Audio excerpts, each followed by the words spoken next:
রাসূল সাল্লাল্লাহু আলাইহি ওয়াসাল্লাম হযরত আয়েশা রাদিয়াল্লাহু তাআলা আনহাকে ডাকতে বললেন, আমার আয়েশা, আজকে এমন একটা রজনী, এই রজনীর বিষয়ে তুমি কিছু জানোনি? হযরত আয়েশা রাদিয়াল্লাহু তাআলা আনহা ডাকতে বলেন, ইয়া রাসূলুল্লাহ, ইয়া হাবিবাল্লাহ, আজকে রজনীর সম্পর্কে তো আমি কিছুই জানি না।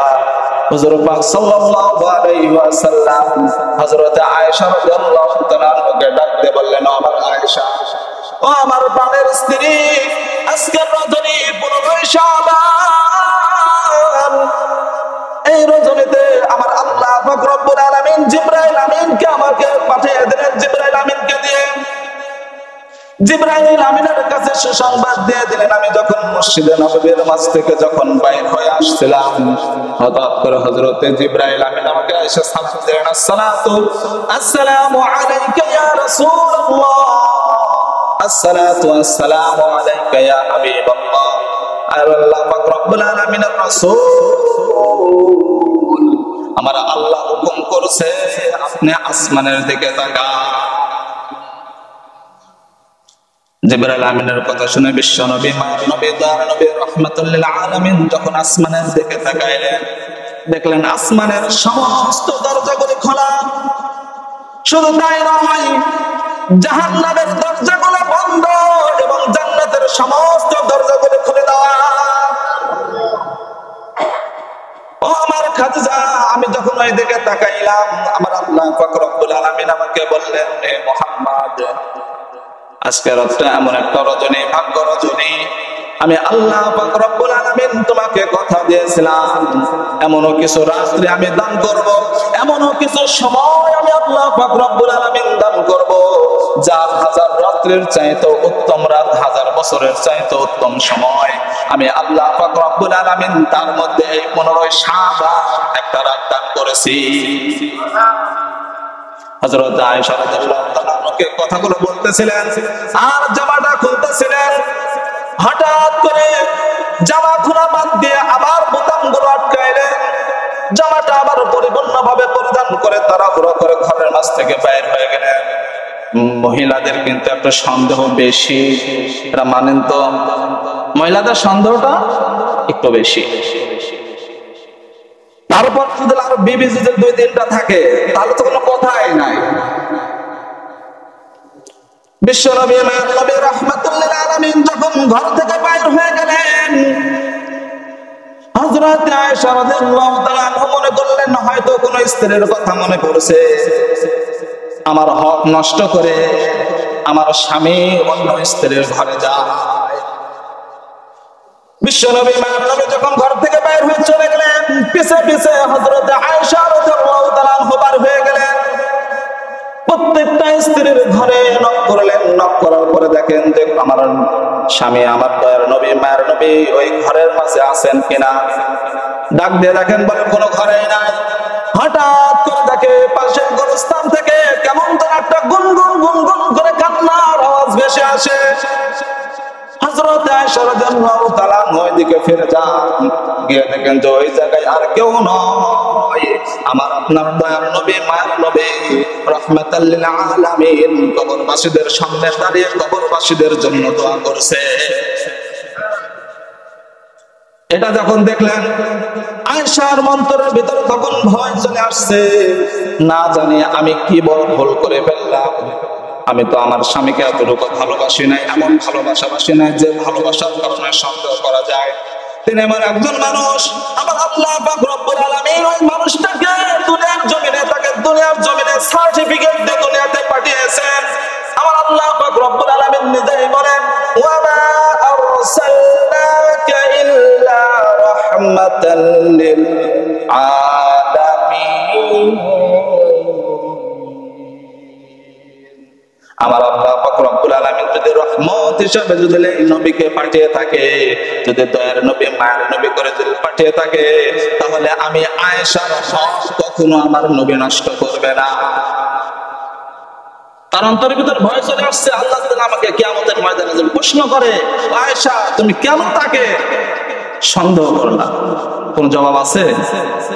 আর এখনকার আমাদের ঘরে যে সমস্ত মা বোনেরা আছে ওরে সর্বনাশ।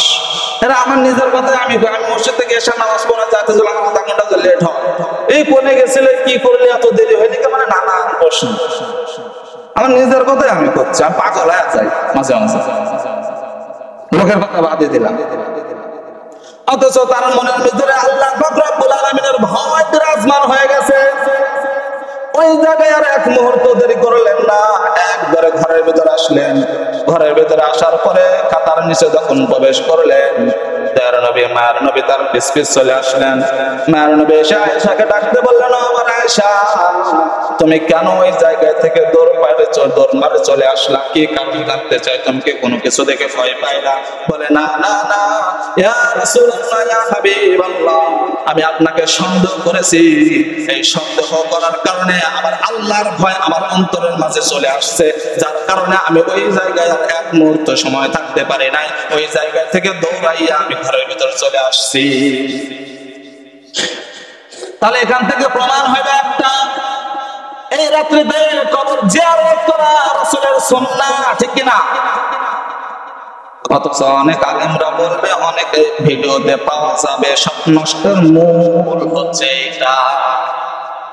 সব নষ্টের মূল কি?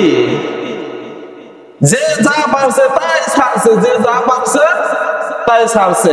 বিপদে আছে সাধারণ মানুষ। হুজুর ওই হুজুর আমকটা কইলো, হুজুর ওই হুজুর আমকটা কইলো।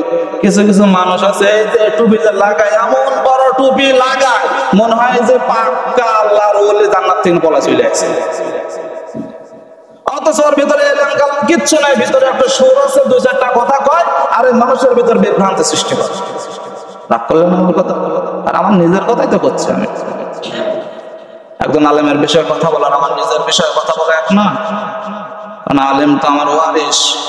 আল্লাহ পাক রব্বুল আলামিন নিজেই বলছেন, আল উলামা ওয়ারাসাতুল আম্বিয়া, উলামা ইকরাম হচ্ছে নবীগণের ওয়ারিস। তাহলে আমরা তো সকলে ভাই ভাই, আর মুসলিম আকুল মুসলিম। রাগ করলেন? হযরত আয়েশা রাদিয়াল্লাহু তাআলা আনহা ডাক দিয়ে বললেন, ইয়া রাসূলুল্লাহ, ইয়া হাবিবাল্লাহ, এই কারণে আমি ওই জায়গা থেকে দৌড়ায় চলে আসছি। মায়ের নবী তার নবী ডাক দিয়ে বললেন, আমার আয়েশা,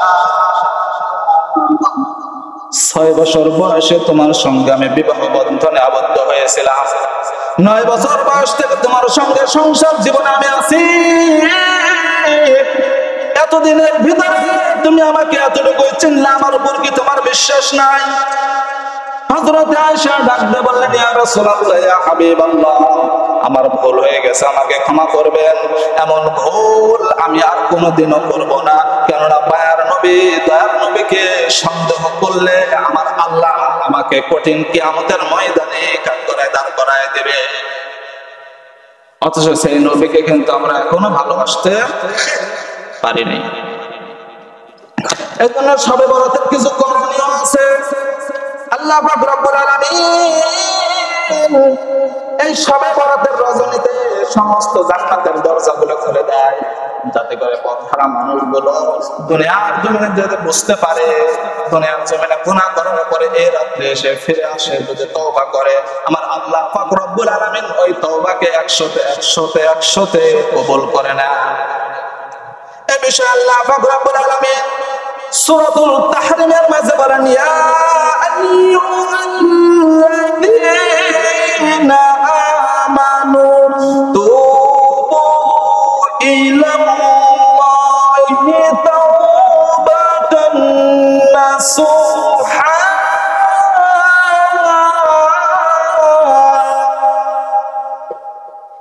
তুবু ইলাল্লাহি তাওবাতান নাসুহা, আসা রাব্বুকুম আইয়ুকাফিরা আনকুম সাইয়্যাতিকুম ওয়া ইউদখিলুকুম জান্নাতিন তাজরি মিন তাহতিহাল আনহার। আমার আল্লাহ পাক রব্বুল আলামিন সূরাতুল তাহরিমের মাঝে ডাক দিয়ে বলেন, ইয়া আইয়ুহাল্লাযীনা আমানু তুবু ইলাল্লাহি তাওবাতান নাসুহা।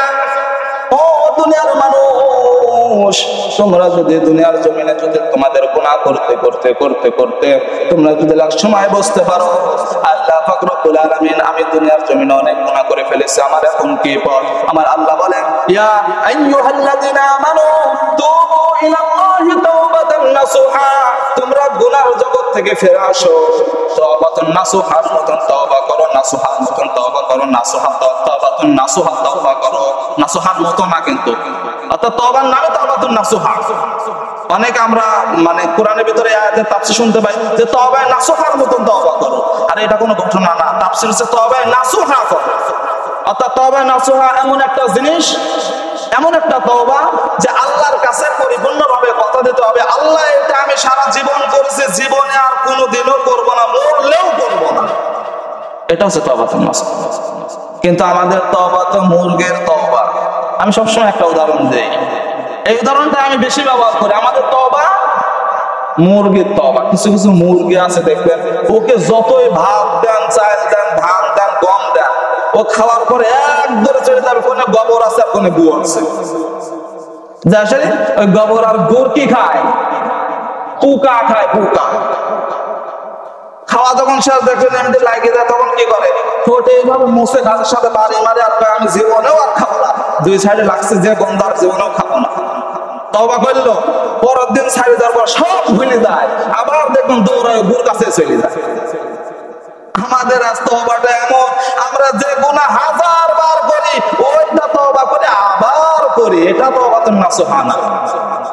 তওবায়ে নাসুহা ওইটা যেটা আমার দ্বারা আর জীবনে কোনোদিনও হবে না, যদি এর কারণে আমার ফাঁসির মঞ্চেও যদি দাঁড়াইতে হয় তাও রাজি আছি, সমস্যা নেই। এটা হচ্ছে তওবায়ে নাসুহা।